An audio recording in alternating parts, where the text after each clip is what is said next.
Well, again, welcome everybody. My name is Andy Gammons. I'm the Director of Traditional Admissions at University of Northwestern, and I am super excited to be with you tonight just to talk a little bit about the college search process. And I want to tell you just a few things about myself so that you know who's talking to you tonight. I've been in higher education for over 20 years. I've worked at University of Northwestern for the past 2.5 years. Before that, I was at state institutions. I was at the University of Minnesota and Century College, which is a community and technical college here in the Twin Cities. Prior to that, I've worked at Catholic institutions and other small private liberal arts colleges, both in residence life, my first life, it feels like, and then in admissions and recruitment for the past 15 years probably. So my hope tonight is to give you a little bit more about the college search process, as the slide says, a view from the inside. So the thing about the college search process is it is as peculiar as each individual student.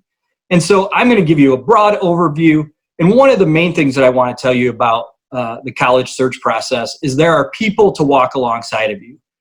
At every higher education institution in the country, there are people that are willing and able to help with this process. It's not something that anybody should have to do on their own. So there are people like us that get paid to do this, and it's our joy to do it alongside of you. So without further ado, let's jump in. The agenda for the next 15 to 20 minutes, I'm going to talk just a little bit about the types of higher education institutions, the benefits of a Christian higher education, which is what we do at Northwestern, the college search process by high school year, and then we'll have some time for questions and answers for anybody that's interested. I do have a couple of my colleagues on the call tonight, so I'm super thankful for them. They are the folks that are in the trenches every day, and they'll be able to help out a lot with some of those answers. So, types of higher education institutions. Like I said, I've worked at or attended almost every one of these institutions that I'm going to talk about. I always say when I talk with students and families that there are over 4,000 different higher education institutions in the country. And so not one of them is best or right for all of us, all of our students. So there's a diversity amongst our students and families, and there's definitely a diversity among higher education institutions. First, I'm going to talk just a little bit about community and technical colleges.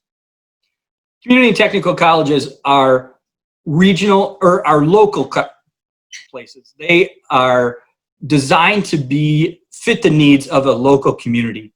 Most of the time, they are the best price point of any of the institutions that we'll talk about. They're also the place where you're going to find technical and vocational education.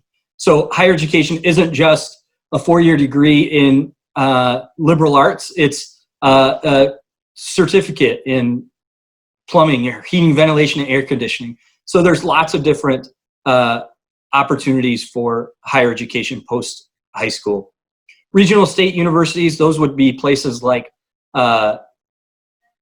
St. Cloud State University here in Minnesota, Grand Valley State University, where I did my master's in Michigan, is a regional state university. And again, from a cost perspective, the next price point up from there. Regional state universities usually, again, are trying to meet the needs of that particular locale. And then there are state flagship universities. So all three of these that we've talked about are funded by taxpayer dollars. The state flagship universities, their main goal primarily is research.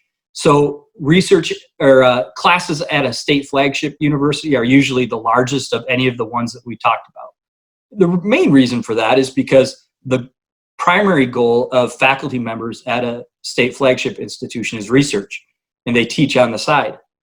That's different than the community and technical colleges, for sure, where the professors are usually just teachers, and often at the regional state university, it's likewise.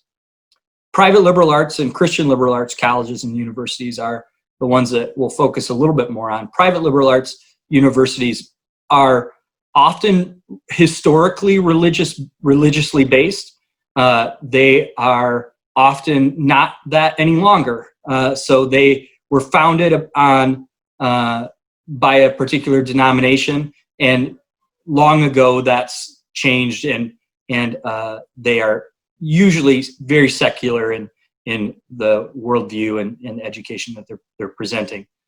The primary thing that differentiates private liberal arts college is usually personal touch. They're usually at significantly smaller faculty to student ratios and smaller classroom experiences for sure. The Christian Liberal Arts University, of which Northwestern would be a member. And let me say this as we move into just talking a little bit more about the benefits of a Christian higher education. All of these places, I have friends and neighbors and fellow church members that attend all of these different institutions, and they do that in good conscience for the sake of the betterment of the kingdom. And so I would be the first one to tell you that there are lots of reasons to choose any one of these institutions. And hopefully what we'll talk a little bit about is reasons that you might want to choose a Christian liberal arts institution. We'll talk about that briefly, and then we'll talk more about just college search by year. So when I think about the main benefits of a Christian liberal arts education, the first one I think is an affirmation of what we've been trying to teach as parents and churches for the first 18 plus years of a student's life. I talk about college a lot, and I was at church one day, and a friend was saying, I'm just not sure I want to pay $40,000 a year to an institution that's trying to tear down everything that I've built for 18 years. And interestingly enough, that person ended up choosing a large state flagship institution just like that. But that I thought was a really interesting comment. I think it's true. So at a Christian liberal arts institution, Christian education, we're trying to integrate faith and learning. So we're taking this faith that you have worked on as a family for a long time, or that the student is even new to, and taking the rigor of the type of education that a student would receive at any of these institutions that we're talking about, and placing them together. And so it's not just you go to chapel and then you go to class. We have faith, we have learning. No, the goal of a Christian higher education is the integration of those two things. That all the time we're talking about faith, all the time we're talking about our disciplines. Those things are coming together. And it's the investigation of the world from a Christian worldview. So we are going to read a lot of the same books that you would read at any of those other institutions that we talked about. We're going to do a lot of the same experiments that you would do at any of those other institutions. We're going to talk about a lot of the same topics, but we're going to do it from a Christian worldview and integrating our faith with those different topics. And then I think super important is like-minded peers and mentors.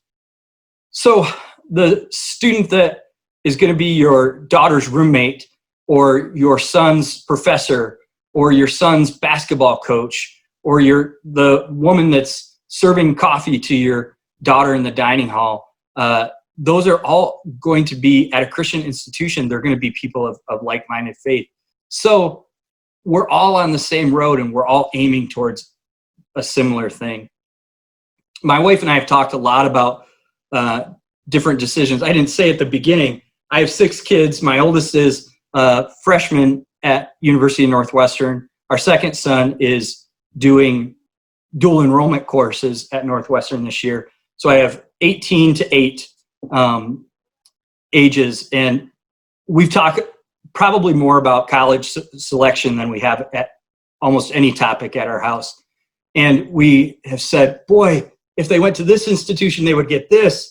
And if they went to this institution, they would get this. If they went to this institution, lots of different choices. But we keep coming back to this Mark 8 verse. What does it profit a man to gain the whole world and forfeit his soul? And I want to say, too, that just because a student chooses to go to a state institution, for instance, doesn't mean that they're going to forfeit their soul. But I do think in our culture, in our world today, sending an 18-year-old into a place that is really contrary, purporting a worldview that's really contrary to what we would desire for them is a scary thing. And I think it's something that I always say that student better have their head screwed on really, really tight, or else it's going to be a real challenging place. And Northwestern and other Christian institutions are challenging places for college students as well. But again, some of these 4 things that are on the screen, I think, are real benefits that we offer. So how do you get there? What does the college search process look like during your high school career? I'm going to hit a couple of these pretty quickly. Freshman and sophomore year, as you're going through that, the main goal is exposure. So begin the conversation. Again, maybe you're not like our house where we've been talking about college since our kids were born, but begin that conversation. What are the institutions that are out there? What are the benefits? What are the interests? What are you interested in? It's great that you're even watching a webinar like this tonight. Super helpful in beginning that conversation or pushing that conversation further along. And then get on campus for whatever. Attend concerts, games, camps, events. I talk to students at Northwestern all the time that say, oh, I was at choir camp here when I was in 5th grade, or, oh, I've always done basketball camps here. Great, that's awesome. Or, oh, I listen to KTIS. That's awesome. Those are great exposures. Just to have those freshmen and sophomores seeing more about the institution and what college has to offer. And then take some practice standardized tests. We'll talk a little bit more about standardized tests and where they're fitting in the current environment. But those are PACT, PSAT, the CLT-10. Those are all good practice standardized tests for students to begin to take. And then investigate dual enrollment options. So in Minnesota, we have the PSEO program, and it's an amazing program where students can take college courses while they're in high school. And almost every state across the country has some opportunity for students to take college courses while they're in high school. And so I would just say investigate that. It's not for everybody, but investigate that as something in your freshman and sophomore year. Junior year, we're beginning to build a choice set. So we're beginning to say, what are the institutions that I'm most interested? We're deepening the conversation, and we're choosing a list of schools that we want to investigate more deeply. So those might be, I talked to a student today at lunch, and he was investigating a state institution, some private institutions, and some Christian institutions. Great, awesome. And then this is the time to begin to make official admissions visits. We welcome you on campus anytime, as do most institutions. So you can come your freshman year, you can come in your sophomore year, you can come as many times as you want to campus, and we would love to tailor those visits to be exactly what you want them to be. Visits are a great opportunity. I always say you never buy a car that you haven't test driven. And so make sure that you're visiting campus more than once to see if it really is what we tell you it is, right? Campus visit is a time for you to test what you see in the literature and what you see on the website. I always say talk to students and other folks that aren't being paid to tell you what the admissions office wants them to. So sit next to some students in the cafe and say, where are you from? Now, that's probably a scary thing that not a lot of high school students are going to grab onto, but for sure, it's a great opportunity. And students love to talk about their stories and love to talk about their institutions. And then, back to standardized tests. So usually spring of your junior year is the first time that you'll take your standardized test, either the ACT, SAT, or CLT. Just a word on standardized tests. Primarily, SAT is the 2 coasts, the East Coast and the West Coast. So if you're looking at a school on the East Coast or West Coast, they're looking for the SAT. And in the Midwest and in the South, it's the ACT. So that's which should you take? Should you take both? Should you take neither? We'll talk a little bit about that. The CLT is a newer test. It's the classical learning test. It's primarily done right now by homeschool students and private Christian school students. But it's a test based more on classical training. So if that's something that is interesting to you, by all means, check that out and look that up. Then in your senior year, this is the time where you apply and decide. So it's completing the conversation. Where are you applying? This is, I think, in your junior year as well as in your senior year, the conversation really does need to begin to talk about finances as well. So what can we afford? What can you afford? What can we afford? How much are we going to help you as parents? How much are you going to be responsible for as a student? And then where have you chosen? May 1st is traditionally decision day, but I say as soon as you've decided, lock it in and let the institutions know that you're looking at. And then visit again. The one thing I would say, especially in junior and senior year, is building a relationship with the admissions counselors is so important. The admissions counselors are really the people that will walk alongside of you through the whole process. And knowing them will help your admissions process. It will make it go more smoothly. It may even make your likelihood of admission higher, especially if you're looking at an institution that's highly selective. Having a relationship with somebody in the admissions office is crucial, so that when your application comes across their desk, that you're more than just that application and a few essays. And then the last thing is complete the FAFSA. The FAFSA is the free application for federal student aid, and it's the financial aid document that you will complete with your family.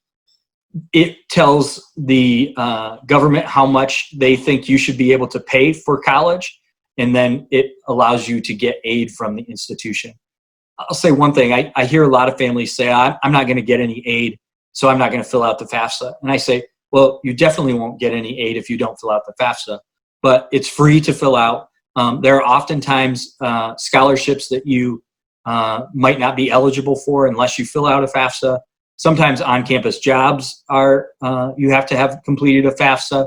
So it really is, we did it last year. It took half an hour to an hour, and that's a half an hour you don't get back, but it's usually worth it for a family to at least go through that process. Then the senior year, just a couple other things. Do we retake the standardized test? If you didn't do as well as you wanted to in a standardized test, it's a good time to do it. Compare financial aid awards and true costs. So every institution has a sticker price, and then the financial aid award comes through and they tell you how much you'll actually pay to go there. So financial aid is grants, loans, work study, and scholarships. And those are all different ways that either the institution or the federal government helps you with paying for college. And then decide and confirm your enrollment by May 1st. One other thing about the standardized test. Most institutions have gone test optional because of the lack of access to standardized tests in the past 6 months. So by all means, check with your institution. At Northwestern, we're test optional. So should you take it? Sure, you should. Most institutions, it's only going to help you. If you're worried about that, you can always, it asks you on the standardized test where you want your test sent, and you can just not complete those boxes, and it won't be sent anywhere automatically. You'll get your results, and then you can control whether you want those sent on to another institution. We can talk more about standardized testing in the questions if you have questions about that. Final thoughts of mine. This is a really important decision, but I always say it's predictive, not determinative. So in other words, you can make this decision and you can get it wrong, and it's not going to be the end of your world. That's why students transfer. I talked to a student today that she was at college for a semester and decided it wasn't for her, and she transferred to another institution. That's okay. It's also predictive in if you make the quote unquote right choice, that doesn't mean that the rest of your life is smooth sailing, but it is predictive. We are looking for fit, right? We're looking for, hopefully you find an institution that fits you. It's not determinative, right? So if if you choose an institution, for instance, if you choose a Christian institution, that doesn't mean you're going to never struggle with your faith, or your students never going to struggle with their faith and they're going to be all set. No, there are students all the time that go to Christian institutions and struggle with their faith. Likewise, if you go to a state institution, that doesn't mean you're going to pitch it all and never believe in Jesus anymore. There are students that go to state institutions and get involved with Christian organizations and a community there, build that community and have a great experience. It's more about the student than it is about the institution. There's a really great article in the Wall Street Journal that bore this out this past summer, just talking about there are students that go to Ivy League institutions and don't do very well for themselves. And there are students that go to significantly less prestigious institutions and are very successful as far as that what they're looking for and are accomplish a lot of their goals. So it's important. Spend time with it. Spend time praying about it. Spend time doing everything that you need to do to make this decision as wisely as possible. But also at the end of the day, trust the Lord with that decision. So we'll spend some time in questions. I put my contact information up here. I'm more than happy to speak with you later about any questions that you have. One of the joys that I have in my work is sitting at the lunch table primarily with students and families and talking about these questions. And it's such an important time, such a challenging time, I think, for students and families. And so it's a fun thing for us in our office to walk alongside of you in this. And then our general admissions email is there as well. We would, again, love to get more information about you and talk to you more about this process. Let me check the chat and see if there are other questions that have come in. That's a great question. What are campus tour and visits like during COVID? So yes, the world is a very different place right now, isn't it? And but most of us are still doing some sort of on-campus tour. Not everybody. There are some campuses that are closed to visitors completely, and so they are not welcoming visitors. At Northwestern, we are. We're welcoming visitors, and we want you to come. We really feel like it's hard to get to know Northwestern unless you come to campus. We love our website, and we love talking with you on the phone and texting and emailing you back and forth. But you'll really find out who we are when you come to campus. So you can come to campus. You can meet with a faculty member. You can eat lunch with us. You can get a tour of campus. A couple things that we're not doing because of COVID are chapel. We're not bringing as many students into chapel. If that's something that's a real important thing, we can probably squeeze you in, but we're not having large groups into chapel right now. And then we're not having students in classrooms yet. We hope to change some of those things next semester, but we'll just have to see and wait and see what happens with COVID. How does a family get connected with a UNW admissions counselor? That's a great question. The best thing to do is to call our office and visit. You can visit, but let's say you're in Kansas and you're not going to come up. Our counselors would love to do this with you. We're doing a lot more Zoom calls, and they're really productive and valuable. It's a great way for us to connect with students and families. We'll do this as long as you want, or we'll do a phone call with you. We'll text, however you can. But the best thing to do is to call our office, or shoot us an email on that email I had earlier. Our number is 651-631-5111 in the office, and we would be happy to get in touch with you there.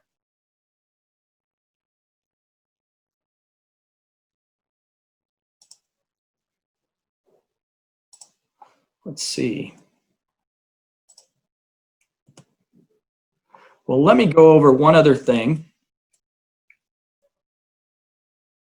because this is the first webinar that we're doing in a series this fall of really, I think, important webinars and content that hopefully are really beneficial for students and families. So I've given you a little bit of the college search process for juniors and seniors and freshmen and sophomores, talked a little bit about Christian higher education in general.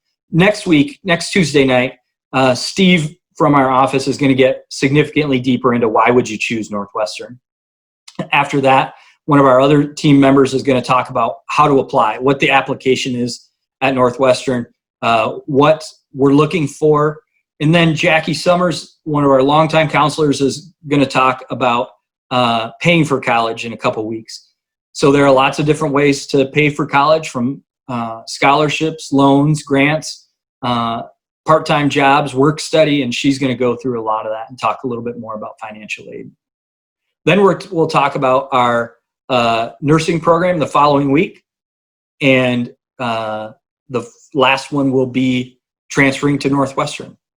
Got a question, are these sessions recorded to watch later? They sure are, and we're going to post them to our website, and we'll probably also send the content out after the sessions as well. Do Northwestern PSEO students have a better chance of admission after high school? That's a great question. Let me say this about dual enrollment and college in the schools, AP courses. I always tell students, you should take the most rigorous curriculum in high school that you can be successful in. So if that's all advanced placement courses or all PSEO courses, and you're going to be successful in those courses, great, go for it. At Northwestern, we don't give any preference to our online PSEO students. We do give some preference to our students that are already admitted through our on-campus PSEO program, because the online program, the requirements for those for that admission are different than our on-campus. So on-campus PSEO requirements are the exact same as for our on-campus traditional program. So once you've met those requirements to do on-campus PSEO, then you will have met the requirements to do our traditional program as well, as long as you're successful in those courses. So it's a very easy process if you're doing on-campus PSEO. For online PSEO, we want all of those students. We would love to have our online PSEO students as well. So it's a fairly simple process, and again, our admissions counselors will walk with you through the whole thing. Last call for questions. Very good. Well, again, it is so great to be with you tonight. I want to say a prayer for you.